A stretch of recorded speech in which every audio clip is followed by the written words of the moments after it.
We are. And we're live. We're live. Oh God, we're live, DJ. Holy cow! It's a messy morning. Mitch, first time back on the show for a couple weeks now since NAB, I think, and it's we're a little rusty. Yeah. All right. I don't know, what is it? The middle of May already, and here we haven't done it. I haven't done a show with you since before NAB, which was the middle of April. So yeah, it's been a whole month without Mitch. And you did episode 100 without me. I saw that. Yeah, we didn't realize it was episode 100 until we got to it, and then we're like, well, I guess we're just gonna roll through this as normal. All right. You ready to start the official show, Mitch? The official show. What is this? 122 or something? 101 Dalmatians. In 5, 4, 3, 2.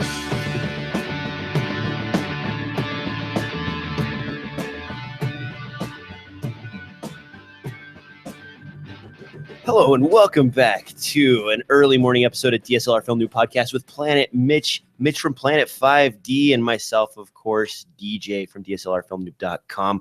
We are here. It's been quite a while since we've had Mitch on the show. He's a busy man, and myself, of course, I've been out shooting and whatnot too, so our schedules just haven't lined up. But Mitch, it's been a month. What have you been up to, man? It's the alignment of the planets. You know how that has to work. Alignment of the planets. See, we got to get it in there. Here's my sound bite. There you go. Planet 5D rocks. Thanks for having me, DJ. It's been a long time. Hey, let's talk about NAB. Okay, well, before we get into the show notes, because our show notes are all over the place, tell me what you loved at NAB, because I haven't gotten your take on NAB this year. Number one thing that I saw, of course, I have to say, is people. Had an absolute blast talking to people. I did not get enough time to talk to you and Devin. I was kind of disappointed in that. Every time I saw you, you were really busy. So I was like, well, give Mitch his time to schmooze. You know, you should have really cut me off in that last place we saw each other, and I'll talk about that off and on. I mean, she was just going on, and I'm like, somebody save me, save me. You're starting to do that nervous, like, looking around, not paying attention. Yeah. All that business. The coolest thing, and you know, it's really hard to get around to see everything. And it's kind of like after the show, I start watching some of the videos that everybody produces, and I'm like, oh, I wish I'd seen that. But the Edelkrone, they call it the Jib Plus. Okay. Did you get to see that one? Yeah, that's the jib with the point of axis following system, so it can detect points in space and track them. Correct. The folks from Andra, and I don't know if you remember them, they have a tracking thing, but you have to wear it. The talent has to actually wear it. Yes. And I don't know if you remember. Maybe you saw that last year or the year. I actually have a unit that does tracking like this. And it's made by Swivel. Really? And you wear a little pin in your pocket, and it also has a wireless audio transmitter that's built into that. So it'll broadcast the audio back to the base, and then the base will go into your camera. But it's battery powered, and it's only meant for smaller cameras. Their jib looked like it could handle a lot of weight. Oh, yeah. But the Andra thing, though, I think that's like 10 grand. Holy crap. Yeah, which is why they were back in the corner this year, I think. I don't know that they've sold many of them. And anyway, so the Edelkrone was really awesome. Really enjoyed that. Those guys are very, very thought-provoking in the products they're creating, and they're not currently sponsoring me or anything. So, did you see their wacky necklace? Oh, yeah, I got one. It's around here somewhere. Yeah, I've got one laying around as well there. It's a magnetic device that goes on the back of your phone and allows you to point your phone downward at whatever your hands are doing. So it's sort of like a POV cam holder for your phone. So instead of holding your phone up like this, you can just place it at neck level and then work on things with your hands and film that accordingly. Kind of a cool concept. I think they're like $20. They were 29. I have the magnet on the back of my phone, if you can see, if you're watching on video. The little round circle is the magnet that goes with the POV. They call it a POV. I went to put it on my Samsung Galaxy S7, and my phone went wacko. So apparently, there's some sort of magnetic sensor inside of this guy that detects that magnet when it's touched to it and turns it into some sort of cradle mode, or it's some kind of adapter thing. I don't know. So unfortunately, I haven't been able to get it, and I have an HTC M8 and M10 at the house as well, and neither one of those would support it without going crazy. So I guess as an Android user, I am SOL on that lovely device. Did you see the Nebula 4100 stabilizer? No. Okay. Go look for videos of that. It's a 5-axis stabilizing system for your camera that has a standard sort of spring system in the handles, and then a 3-axis gimbal style stabilizer in the center. So you can hold on to the sides, and the springs actually stabilize your up and down walking motion, while the 3-axis gimbal stabilizes the camera body itself. Really sexy. They were kind of hidden way back there in the, when you get past the B&H booth and it sort of turns into all Chinese companies that you've never heard of. Yes. Yes, they were hidden back there in the far back corner. There was actually a lot of little gems back there. What else did you find at NAB, Mitch? God, you're catching me. I haven't really thought about NAB in weeks. I got to see the rig wheels stabilizer, the magnetic thing that goes on the car. Did you get to see that one? That was kind of cool. Was that the attachment for like action cams and so on like hoods and trunks and whatnot? Not only action cams, but it goes all the way up to the heavy duty reds and everything else. I mean, wow.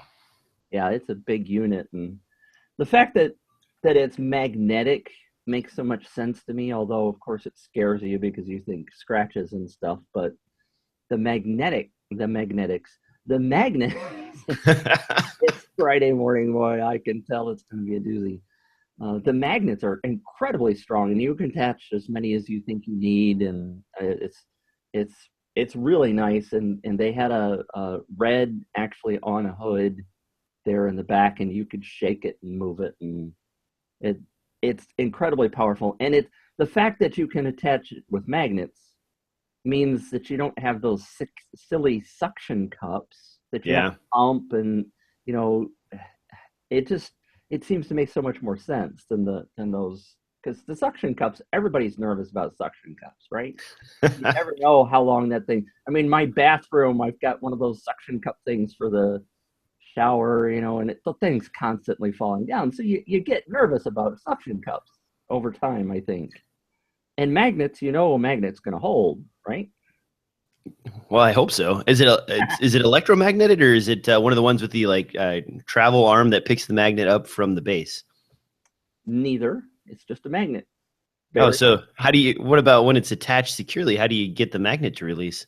It can be difficult.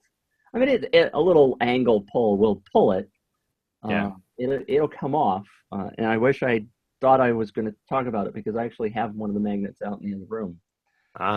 Yeah, the reason I ask is I've used a magnetic rig before, and that one, the magnets were so powerful that you could not actually pull it off of the surface of whatever you were attaching to. So it had a lever on the side that was gave you a fulcrum point to pry the magnet off. And basically, you pulled that, and it raised the magnet up about 1.5 inches inside of its chamber. So then you could actually release it from the item. And if you didn't have that, you couldn't get the magnet off. It was that strong. And I also had an electromagnetic version that was like it almost looked like an iron, and it was that big. And you placed it on the surface, and then you mounted whatever rig you wanted to it, and then you put a battery on it. And as long as your battery was charged, the electromagnet would turn on and attach. But you had to be very careful and cautious about the magnet itself. See, that would make me nervous too. But so this was it. It wasn't one. It's not one big magnet. It's a whole bunch of little ones. So theoretically, they're a little easier to pull off when they're smaller. So I think that would answer your question. What about the drone pavilion? Completely skipped it, to be honest with you. Really? Yeah. It was. I mean, that was way bigger. I was expecting VR and some of these other things to be a lot more prevalent, and it didn't seem like they were. But the drone area was massive. I mean, that was probably the biggest section. Well, minus Black Magic, of course. That was the biggest section at NAB that I saw, and it's just. Did you make it over to the virtual reality thing? That was up in the North Hall. Yeah, I did, and they had a couple of it was like 2 rows of seats, and they would put the helmets on you and move you around and stuff. But it didn't seem like it was nearly as important. Like they had a couple of booths that were doing it, but it didn't seem like there was a lot of it there. It just sort of seemed like a couple companies were like, "Hey, check out our virtual reality headsets," and like sit on this cart for a little while. We bungee these things to your head. It wasn't really. I don't know. I was expecting a lot more out of it. Well, and I think that because it's the first year they've focused on virtual reality, that they didn't have a place to put it in the central hall, which is where they would rather probably put it. But because they already had booths booked, and so they got stuck in the North Hall. And when you're in the North Hall, it's kind of like the dead zone. Yeah. So I don't know if they're going to be able to do something about that next year. But who did you notice was missing, by the way? Who did I notice was missing? You obviously didn't notice. I didn't think about it, really. One of the largest camera manufacturers on the planet was not there this year. I didn't see, I guess I didn't see Nikon. That's correct. Really? But they pulled out weeks before the show. I just assumed that I had missed their booth somewhere. I didn't realize they weren't actually there. No, they weren't actually there. Holy crap. They've basically decided they're not going to do video anymore. So what does that mean for Nikon in the future? They're releasing cameras with 4K now in the D500 and their D5. What are they? I mean, isn't that supposed to be like one of the primary features of those two cameras? I actually asked Nikon about this, by the way, and I really haven't talked about it much, but their response was, "We are going to continue putting video in our cameras." And that was it. But they were not at NAB. Last year they were at NAB and had a very large booth and had a lot of speakers and talked about professional video and making movies with video cameras, the DSLRs, and now they're not. So take what you want to from that. Wow. That's pretty stunning, actually. I didn't really put 2 and 2 together. Yeah. I discussed it with a couple of people and they were like, "Yo, yeah, where is Nikon?" And they just sort of decided that they didn't want to do. I don't think they're going to put out any kind of official press release or anything, but their lack of participation this year was significant. Yeah, I would actually like to have played around with a D500 and gotten a feel for that, but I didn't see him, and then I didn't really think about it afterwards until you mentioned it, and then I'm like, wait a minute, you're right, Mitch. You win this round, Mitch. You win this round. Yay, all right. Yay, anything else you want to mention about NAB before we get into the actual show? An actual show? Oh, wait, we're here to talk about an actual show? Well, I mean, if you got some cool stuff from NAB that I missed, I'd love to talk about it, but if you... That was the big one. VR is going to be big next couple of years. Those crazy photo or video walls were pretty sweet. Yeah. In the past, guys, if you haven't paid attention to video wall technology, which probably no one has, it's been very low rent and low resolution. And when they hook the panels together to make like a billboard or something like that, there's a lot of seams. This year, they were introducing a lot of these kind of clear, transparent seams that go between each of the screens that make it look like it's all one piece, or they would actually go right up to the very edge of each panel as they block them together. And they were building, entire walls with fairly high resolution, huge, probably 2 stories tall and probably 20 or 30 feet across, billboard size walls of video that looked rather good from maybe 5 to 8 feet away. Yeah, they want one of those on my wall. I want a wall of that. Yeah, that would be awesome. Those were cool. Well, I'll tell you one other thing before you go into the news. Did you go to the Red booth? Yes, I did. Do you remember red booths from the past where they had crazy demonstrations and like live tattoos and stuff? Did you notice they didn't do anything like that this year? Well, they had that little like make a quick red camera video thing going on, but you're right. They didn't do any. What's that? What else did they have in the booth? They had like 10 little tiny vendors that were co-oping their booth. Yeah. Yeah, that's true. They've never done before. So I found that significant. Oh, Red is losing market share. I mean, obviously, as its booth gets smaller, Blackmagic just has a little bit more room to absorb. It's crazy. And then I stopped by the Kinney Raw Kinfinity booth, and that 5K, 6K camera that they have, I played around with that for a little bit. Man, that is sexy for $5,000. I was really surprised. They were showing me demonstrations of footage straight out of the camera on their little editing bay that they had in the back. And, it looked really good all the way up to 3200 ISO. The image was really decent. And I mean, raw files to work with. When you have something like that on the market, then the Red Scarlet starts looking kind of expensive. You know what I mean? Especially with all the accessories. Speaking of other things about NAB, and I know you didn't know this. This is going to be the NAB show again. Sorry, did you see the folks? Was it with the E1? Your friends? Yep, the E1 Zcam. They had a whole wall of cameras that they were, for some reason, that bullet time matrix style shooting was really popular this year. There was like 7 or 8 demonstrations of that. Yeah, there were. Wasn't that strange? Yeah, it caught me off guard. I was like, wasn't this a thing back in 2005? Now it's a thing again. Like what? Yeah. The amount of money it takes to put one of those together with thousands of lenses and thousands of bodies, and it's crazy.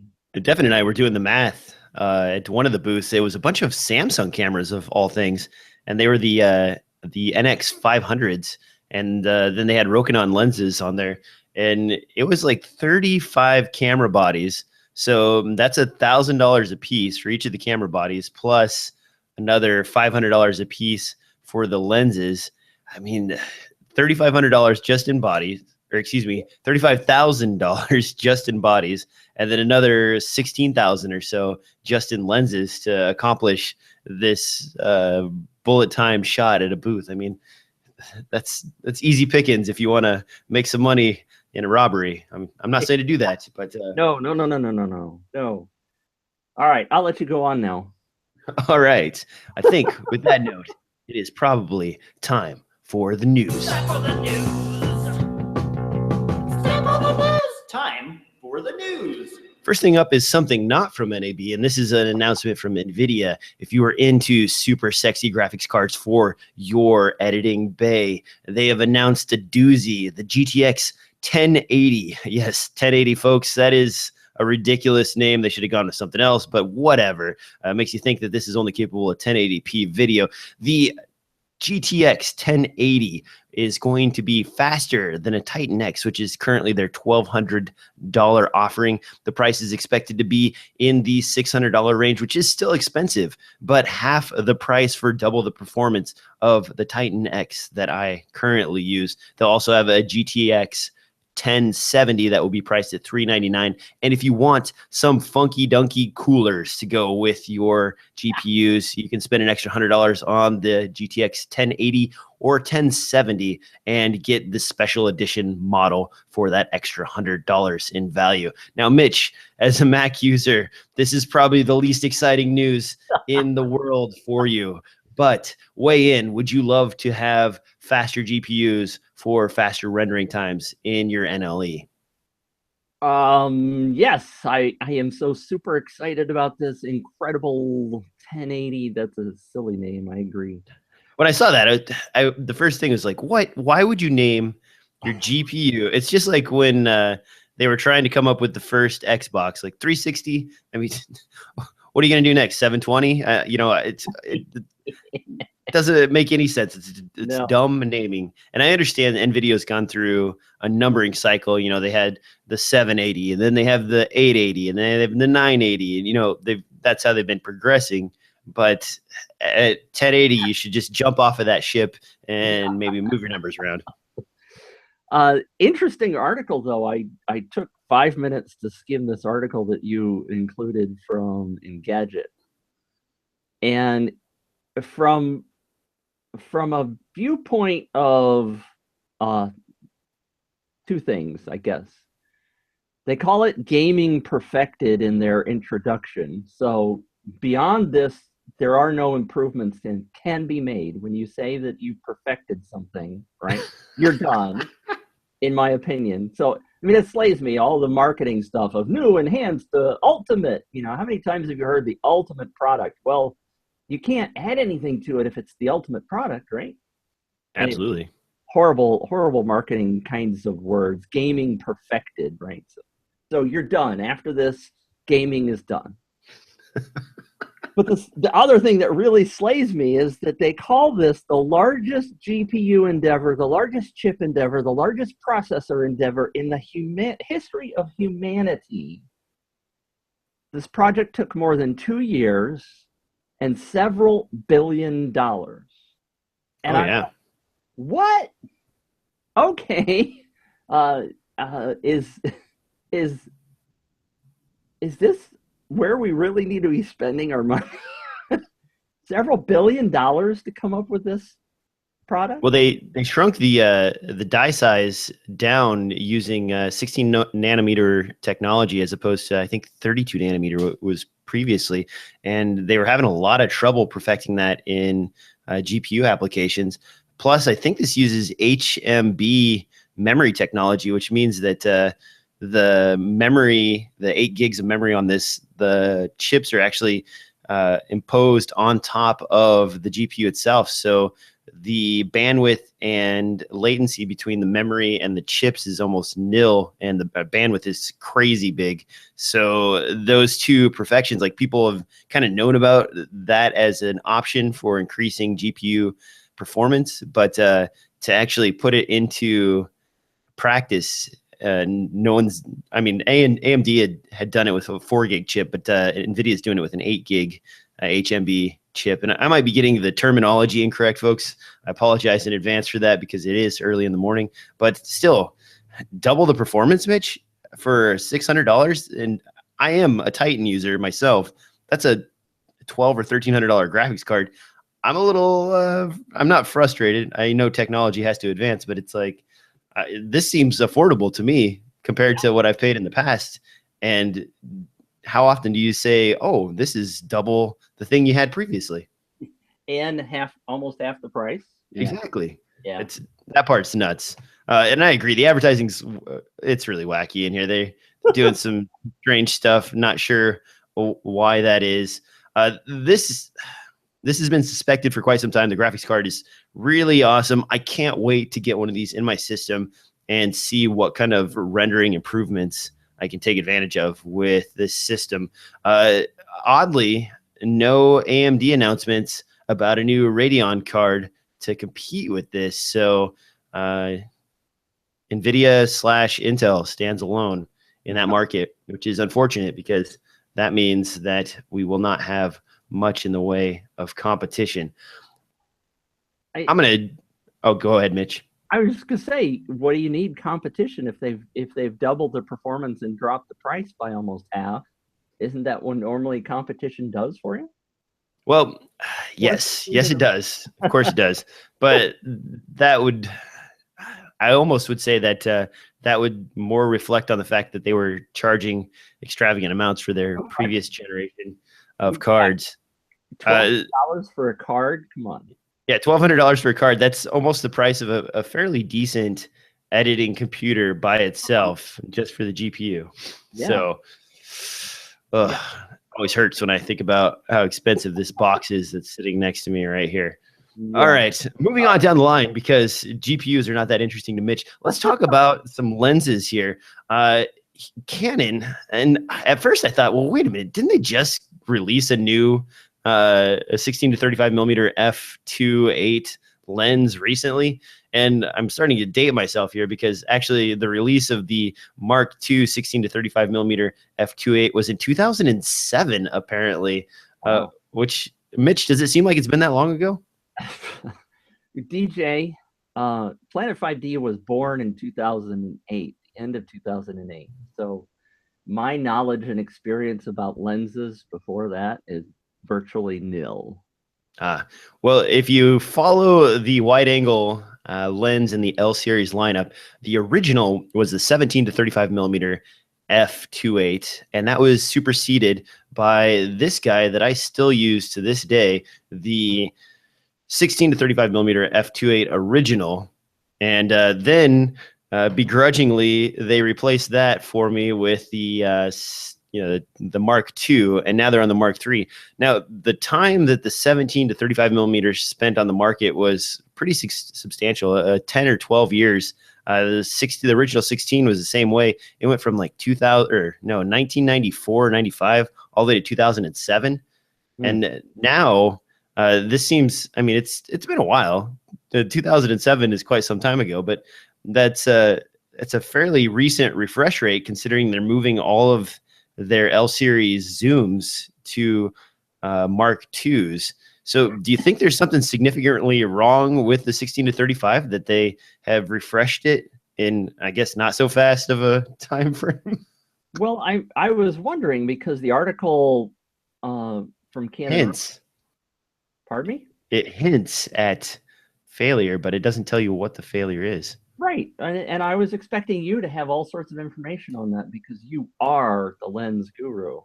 Well, I can tell you that the 16 to 35 millimeter Mark II has a bit of heavy distortion in the corners and the sides wide open, but that doesn't seem like a huge downfall to wide angle lens. Right. And otherwise, the lens flare issues, I guess, because it's an 82 millimeter filter thread as opposed to the 77 millimeter filter thread. But I thought the lens was fine.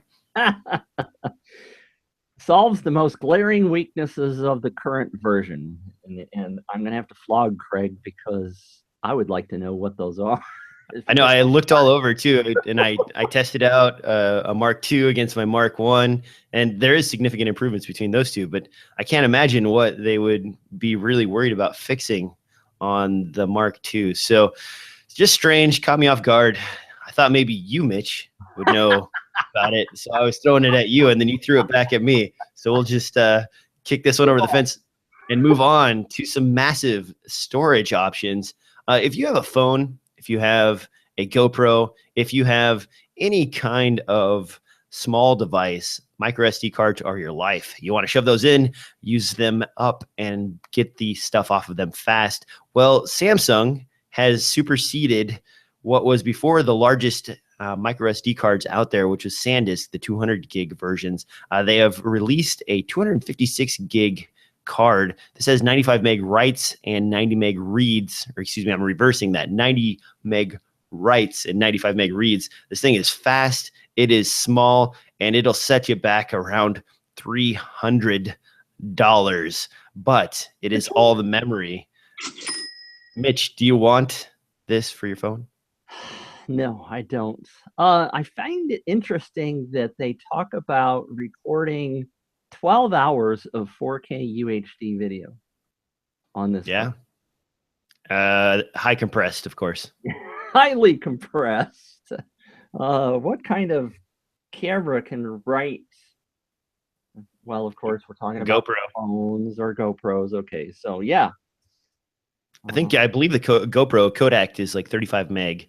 So that wouldn't be unreasonable to expect 256 gig to provide you with 12 hours of recording.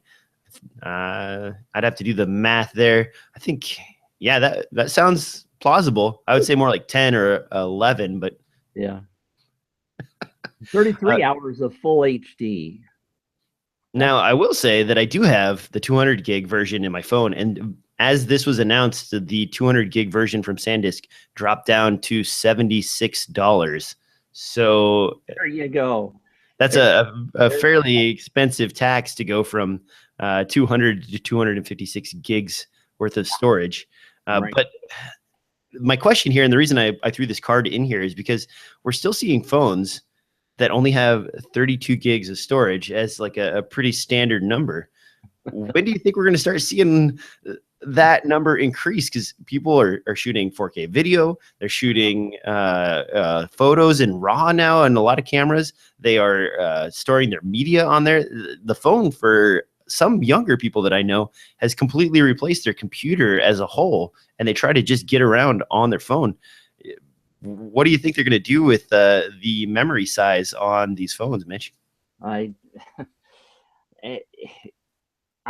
You're asking the wrong guy. You need to be talking to the phone manufacturers. But it has become very interesting how the market has changed, and everybody's constantly out of space on their phone, which just blows me away when we compare to where we were 10 years ago. I mean, the iPhone was only brought out in 2007, so it's coming up on its 10th anniversary, which sounds like a long time ago, doesn't it? Yeah, it does. That makes me feel old. It does make you feel old. I'm saying this to Mitch. Yeah, yeah. Wise ass. It just. I mean, I know we've talked about it before. I remember buying a hard drive from a friend of mine that was 70 megabytes. He had bought it new, and I was buying it used off of him for $700. 70 megabytes on a hard drive for $700. And here we're talking about 256 gig on a little tiny chip. It's just amazing.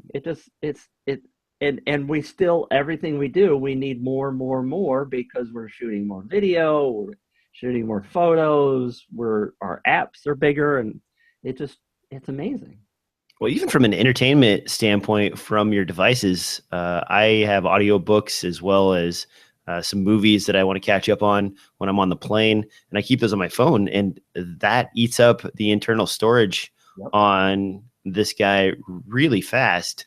Having that 200 gig card actually gives me a little bit of leeway to store stuff and move stuff around. I also will download the photos off of my cameras to my phone and do quick editing and then post those photos, and they come over as 16 meg files or so. So that's fairly significant when you get a few of those dropped onto your phone. It takes up quite a bit of space.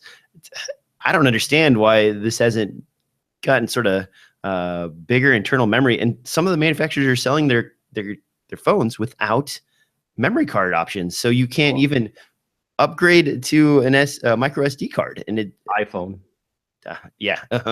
Mac lovers. Well, no, and Samsung was the same way. The previous version of the Galaxy, I skipped it because there was no memory card slot, and it was freaking huge. I don't need a huge device, and I want to put a memory card in there, and my S7 is capable of doing that, so it makes me as an end user a lot happier.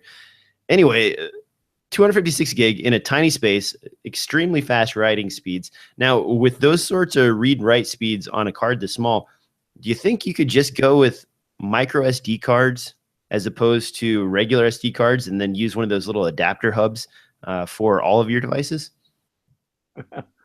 Well, why not? I don't know. Why wouldn't you? Right here. Got one. And for those watching or listening and not watching the video, I actually, for several of my devices that don't require extreme writes, I've got these PNY Turbo cards and a little SD to micro SD adapter, and they do work just fine. And the nice thing about that is I can fit this into my SD card protector slots and then carry a couple of these with me. And if I need something for a GoPro or for a E1 Z Cam, for example, I can take this card out, put it in there, and also store a few other things. So very nice way to carry your media around. I wish the news was more exciting today, but it's really not. We've got another thing out here, and this it's one's exciting. this one's just weird.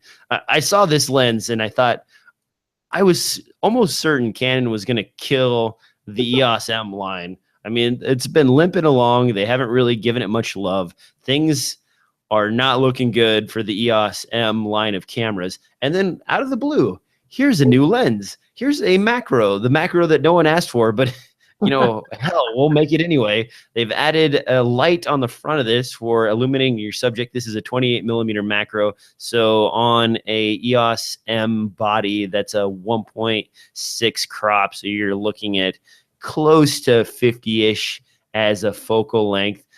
Mitch, this lens is weird, and they also threw in a speed light to go along with this announcement. Can you tell me more? I don't know much about it. We did publish it yesterday on some website called Planet 5D, but it just freaked me out to see the fact that they've put a little mini ring light on the front, which makes sense if you're going to shoot a lot of macro stuff. And the question, of course, is how many people are shooting macro stuff today? Well, as a photographer, that's probably quite a few.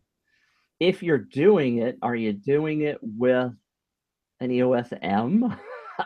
if you were a macro photographer, at least to me, I would be still using my bigger body, but maybe people have gone down to the EOS-M. I don't know. It's interesting. It's a unique twist on a lens that I'd never seen before. And I think the press release says the first, implying that there's going to be more in a series of these kinds of lenses. So maybe you and I need to do a little bit more research on what's going on in the market. Because I'm with you. I don't think I necessarily saw this as a major requirement in the market.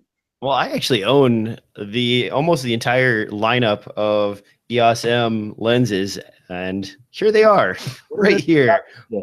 For those of you listening, there, I'm holding up two lenses. Here's an EOS-M body, the 22mm, and I've got the 18 to 55mm, which is your standard kit zoom. There is a couple more lenses to this lineup now, but for the most part, there isn't a whole lot of selection in this, and they haven't really updated this body in quite some time. There's a couple of new versions out, and a few of them are only released in like Japan and China, which is sort of strange.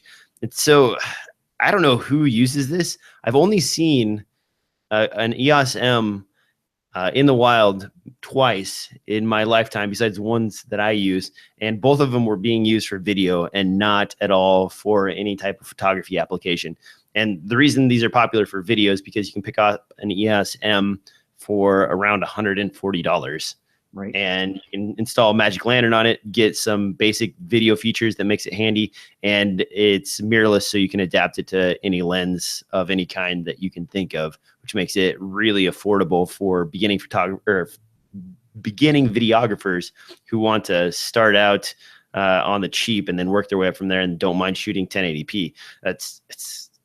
For that, it's awesome. Best camera ever. But for macros, the autofocus in this sucks. It's the worst. The camera, not that ergonomically friendly. It's really not Canon's best work. I wouldn't even say it's remotely in the middle of their pack. It's down there with the G series, which is fallen off a cliff lately. And that actually rolls nicely into the next story of compact digital cameras cutting the profit forecast for Canon. Mitch, I know I got this from you and you got this from Canon Rumors, so we'll credit everybody in the line. Tell me more about the falling prices or the falling sales in compact cameras for Canon. The whole thing is of course something that is fascinating to me, to figure out where the market's going and try to see what's going on, and it all falls into line.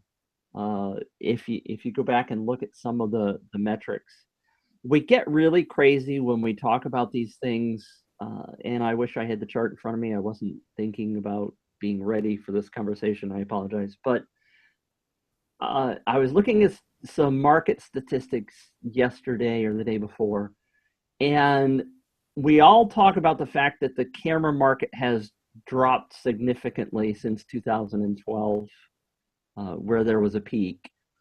And if you look over history, from like 1970 to now, the market is massively bigger than it ever was back in the 70s and 80s and 90s. We had a huge spike in the early 2000s and up through 2012. And now we've come down a little bit. We're settling down, but DSLRs are still selling like crazy. The number one camera on the market is still the 5D Mark III. I was actually speaking with a rig vendor yesterday and was asking him about what's selling. He says, well, you know, the mirrorless stuff is selling like hotcakes for filmmakers right now. And he says it's really kind of funny because a lot of the filmmakers that come into the shop say, well, we're looking for smaller, and we really like the mirrorless because it's smaller and lighter. And he says, and then I turn around and I sell them a rig, you know, a cage to go around it. And then they have to start adding, you know, the accessories and everything else. They're shooting with a 200 millimeter lens, and that sucker's heavy. And so you're ending up back with the DSLR. DJs, for those of you watching video, is pointing to his little rig system he's got set up for his, which one is that? This is the GH4. If you look here, you can see that it's all rigged up, and suddenly it becomes about the size of my 6D when you put all the crud on it. Now you still have to have other accessories, right? You still have to have the audio accessories. It's not like the mirrorless cameras or DSLRs are that much better. You still have to add accessories to them. But like he said, he found it interesting that mirrorless is the hot topic right now for filmmakers. If you go back and you look at the article that I did on Planet 5D that you were pointing out, is, you know, the market still is relatively stable for DSLRs. They're predicting a 7% drop for DSLRs. Canon is in 2016.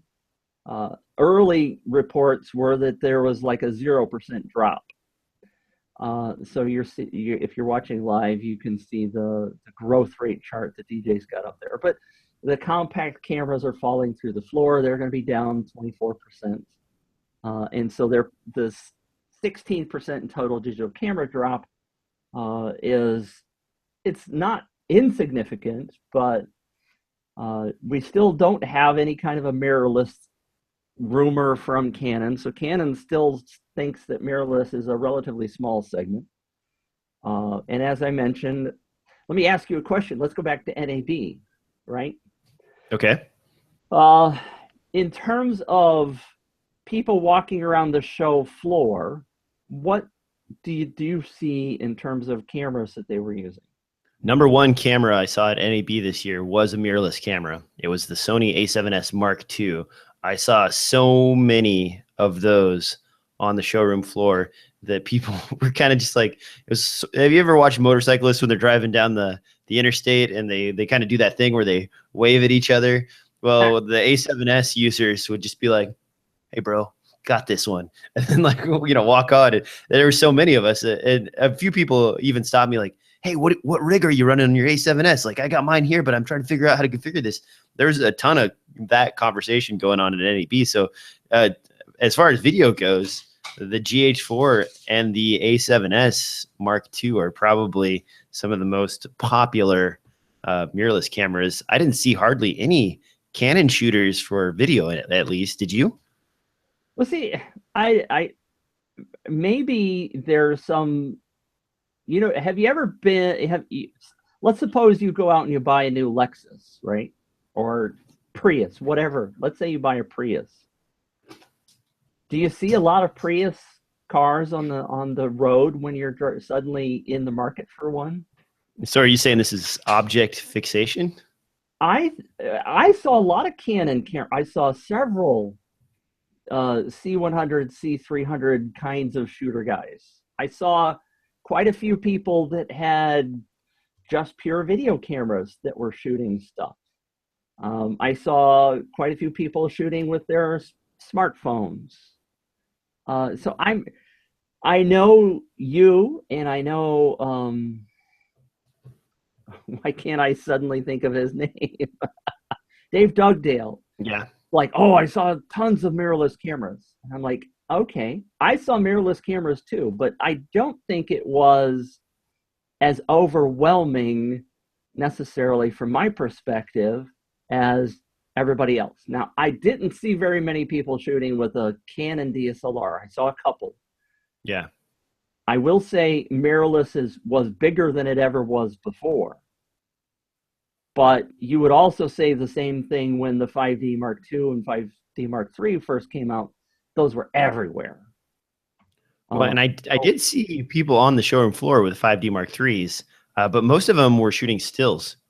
And so they were covering products. They were, they had the big white 70 to 200 on their body, and they were shooting press release stuff and taking pictures of people before they got on stage and so on. So in that regard, I did see a ton of 5D Mark IIIs. The Sony A7Ss, I usually saw those rolling around for video, but besides the compact cameras, I didn't see very many people with the GH4s at all. Right. So almost no GH4s on the showroom floor, which makes sense because it's not a low light beast. So in that sort of environment, it kind of struggles a little bit. I did see some people that as soon as you went from the A7S, you went to these monstrosity cameras. People were bringing in very large decked out Ursa Minis. Yep. People were bringing in, cameras that I would never take to an event like this. And some of those guys, you know who you are. A few of you talk to me, were shooting by themselves. So they're lugging around a full set of sticks, a giant camera, and all the accessories, setting up at a booth and then shooting themselves, doing, booth coverage. And I can't imagine your back could handle that sort of monstrosity.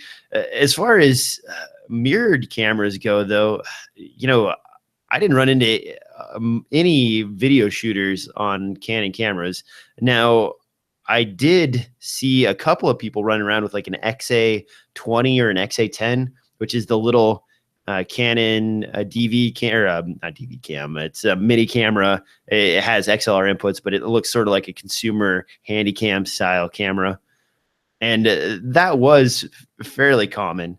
But I think I saw way more Sony A7S shooters, and maybe it was because I have one with me. Yep.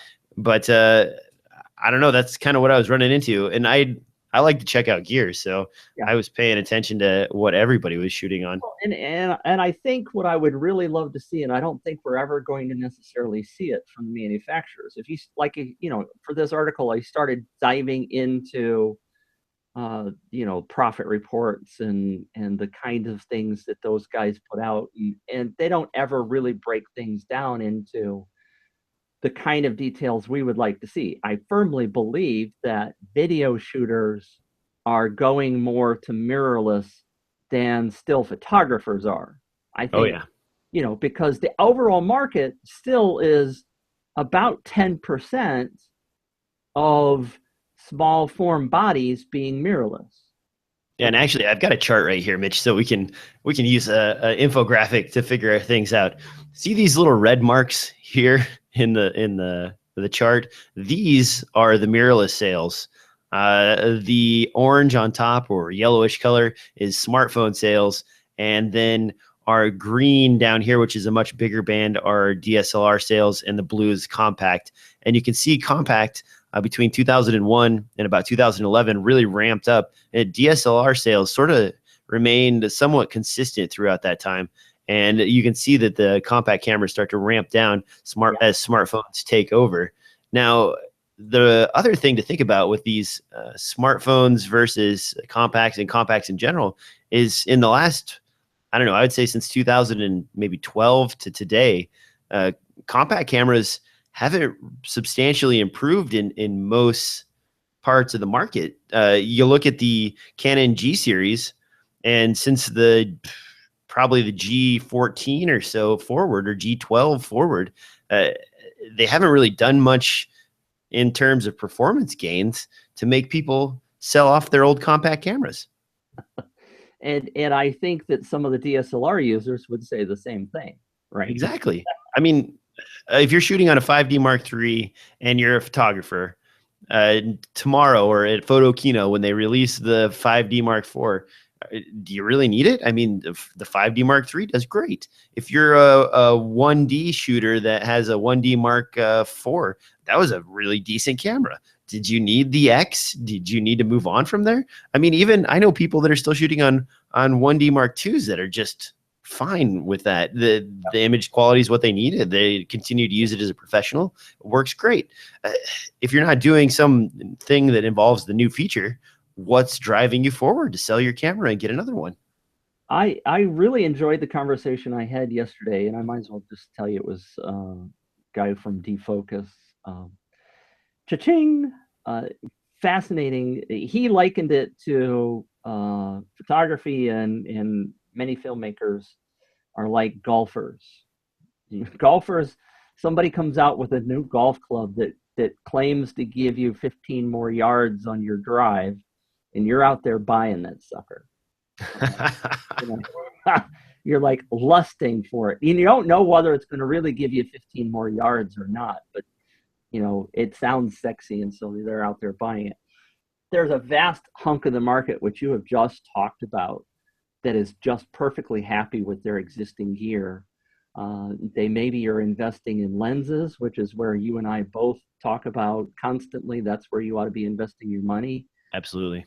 And not really going for the latest camera on the market. If Canon came out with a DSLR that does 15 levels of dynamic range, it sounds sexy, but do you really, really need it? I mean, how often do you really, really have to have that extra 1 or 2 stops of dynamic range?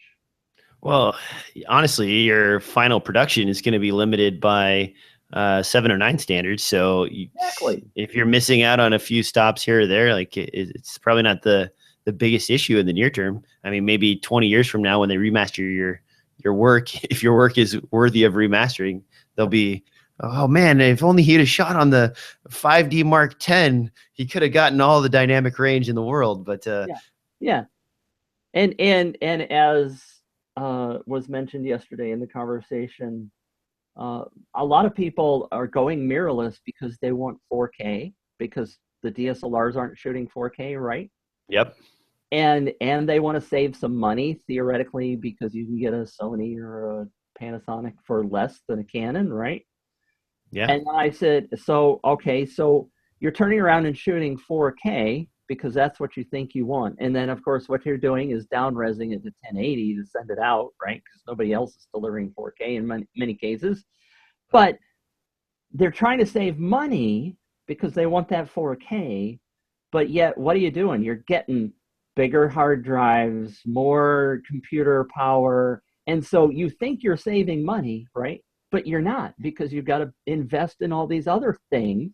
And it takes you longer, more render time, blah, blah, blah, blah, blah. So, sometimes we get so wrapped up in the initial specs, we don't think about all the other things that have to go into the filmmaking process. And it's just not the price of the body that's important. Well, I wouldn't disagree with that, but part of it, as far as hard drive space and some of the other components go, I don't know. I continue that upgrade cycle regardless of camera body that I'm working on. I always continually need more storage. It doesn't matter what camera I'm ingesting footage from. When I shot on the 5D Mark III, I shot a feature last year. We brought in about 1 terabyte worth of video footage from the 5D Mark III, and the Kodak difference is it's barely double for 1080 or for 4K. So that's only 2 terabytes. It's not for me is a storage option that's not even very significant. I mean, I'm sitting right here and I can actually cut to this camera so you guys can see it. I have a 4x4 terabyte array just sitting right here on my desk, just for regular storage. And that's not including my system storage, which is another 4x4 array. And then the server downstairs, which is a 6x8 array. So, I mean, I don't know. For me, I would be doing that no matter what type of camera I'm filming on. But as far as the bodies go, I would say that a Panasonic GH4 is a joy to film on. The camera is easy to get around in. It's easy to operate. It's very intuitive, and you shoot on the 5D Mark III, and it's, I would say, very much less so intuitive as far as video is concerned. So that portion, plus you mentioned size, and that actually is my thing. Now, I know we kit out all these cameras and put, tons of gear on them, audio mounts, everything else that you can think of, but think about the size of the freaking lenses. And I've got turn it around here, so if the audio gets a little weird, I've got my GH4 right here. Now look at this. This is an 8mm f1.8 lens, and f1.8 doesn't mean the same thing in terms of micro four thirds as it does on a full frame, but look at how tiny this is. Now look at this. Look at that. And I mean, this right here, this is the one example I always show people when they're like, well, you're going to just make it bigger. Well, that's true. This is a 40 to 150 millimeter zoom lens, which would be equivalent to an 80 to 300 on a full frame body. And this is smaller than my 6D with the wide angle 16 to 35 millimeter lens on it. So that is significant for travel, video, and photography. That is significant for people that are out there they want to super zoom and they want to take pictures at sporting events or of animals or something like that, and also for video. So to me, the small part is not the body. The small part is the freaking lens. The lenses are so cute, so tiny. I mean, when I can fit 4 primes in the same space as I can fit a single 50 millimeter f1.2, that gives me a ton of options, and it doesn't hurt my back. Right? I mean, maybe, but they're not as good quality. They must not be. Okay, so you're no, that's not true. That is not true at all. The lenses are of excellent quality. You just are not getting all the shallow depth of field out of these. So we're talking like f1.4 on a 50 millimeter equivalent, which on micro four thirds, that works out to something like maybe an f2.8. So you are losing shallow depth of field, but at the same time, if you're a filmmaker, a lot of times it's impractical to shoot a f1.4 wide open on a full frame body. Anyhow, an f2.8 or f4 is probably very acceptable. I don't know. I would tell you, Mitch, that the size is not the body. The size is the barrel. Right? I mean, I was trying to think of a good joke to go along with that, but I got nothing. So I don't know. What do you think? Is that a fair argument, or am I just wrapped up in my own technology because I own a lot of this kit? Whatever Prius you happen to be currently interested in, you have a lot of very valid points, and it sort of comes down to personal preference in many situations. I don't mind lugging around a large body and a large lens, but I don't shoot as much as you do, so it doesn't impact me as much. I don't travel with that kind of gear, and I don't have to put it on airplanes or pack cars and that kind of stuff. So in my particular environment, I like a big body. I don't like tiny little bodies that my hands can't deal with very well. And so size does make a big difference. And it's a lot of it is personal preference. And you have very valid points. I've spoken with a lot of people who get very tired of lugging around heavy bodies and heavy lenses. Well, and for me, the more, everybody does this. I'm not the only one. You pack for a job, and you're like, ooh, I could think of a reason to use this. I could think of a reason to use this. I could think of a reason to use this. And pretty soon, you've packed an entire set of primes and a couple of zooms in your kit. And when you do that with a Canon body, now your Tamarack bag that you're carrying around with you weighs like 40 pounds. It's a very significant amount. But with Micro Four Thirds, I can get a little wacky and be like, well, there might be a situation where I need 150 millimeter f1.8 equivalent to shoot something. So I'm just going to throw this in there. And what does that add? It adds ounces instead of pounds. And so for me as a shooter, and I'm learning as I get older to scale back significantly and not overpack and really plan out what I bring with me, because traveling is a pain.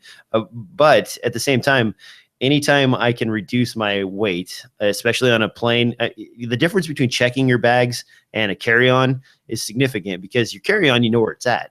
Yep. And that's a lot of value in a single bag. A checked bag, you don't know what they're doing with it. You don't know how they're treating it. You don't know if it's going to make it out okay on the other end. You don't know if you're going to have a little sticker in there that says, hey, guess what, guys? We searched your stuff. And I don't know what happened to that 50 millimeter 1.2. It wasn't in there when we opened it, so it's not there anymore, Yeah. And that always makes me extremely nervous. So I'll check my clothing, but I'll carry my camera bag with me. And because of that, I have always tried to travel as light as possible. And now with the A7S Mark II, the lenses, again, they're fly-by-wire, which is sort of crappy, but they're significantly lighter than my L glass. Are they as good as my L glass? I would argue no. No, they're not. And if my L glass were light as a feather, I would carry it with me everywhere. I'd strap it to my forehead and just walk around with it. Like, look at my L glass. I got a red ring right here. But until that happens, I have to pick and choose the times and the places when I can dig into my Canon kit. And again, not bashing on full frame Canon cameras, because I held one up right here. I have yet to get rid of my Canon glass. I have held on to it 100% because I love my Canon glass. I love it. It's great. It's beautiful. All of it's an awesome investment. And I just want the body that does the stuff that I need. And until then, I use it for stills because it's great for stills. I keep my 6D body and I shoot stills with it. Do I shoot stills with my A7S Mark II? Not really. It does okay, but it's not that good. It's not as good as my 6D.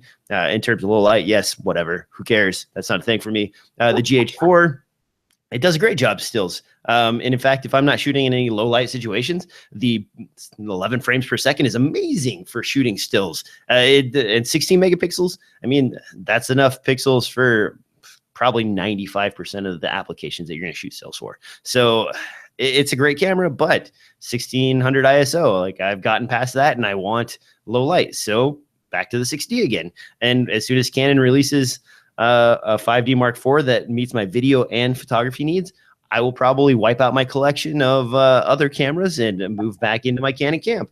And is that me chasing the next good golf swing? I would like to say no. But maybe, Mitch, you're right. Maybe it's just like, oh, here's a pretty shiny. I want to put this, next to me so I can wear it everywhere. It's plausible. I don't know. Yep. All right. On that note, we've gotten out of control here. Mitch, you got anything to add to this before we get out of here? I got one thing to say. As you did, I talked to quite a few people at NAB. Loved meeting every one of you guys. Several of you mentioned the fact that you listen to this podcast, and we certainly appreciate that. One of the guys said to me, the reason I listen to you guys is because you guys are real. You tell the truth. And I think that conversation we just had points that out perfectly. Thank you very much for what you do, DJ. Love the show. Love being on the show. Appreciate talking to you, being able to vent and talk about the things that we talk about. And thanks to all of you listeners and watchers out there. Please make sure to rate the show, tell your friends, and love you guys.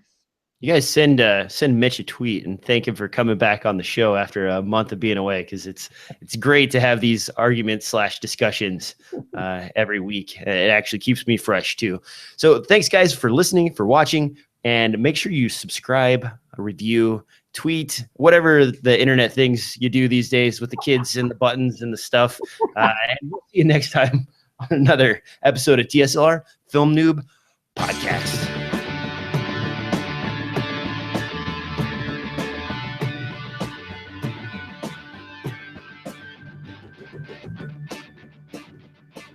Mitch is giving me some crazy face here. All right, that's it for the audio listeners. And guys, I gotta go because I got a meeting in about 20 minutes and I gotta drive to the office. So Okay, thanks, DJ. Bye. Great show. thanks, Mitch. See you later, man. Take care. End of the broadcast. Bloop.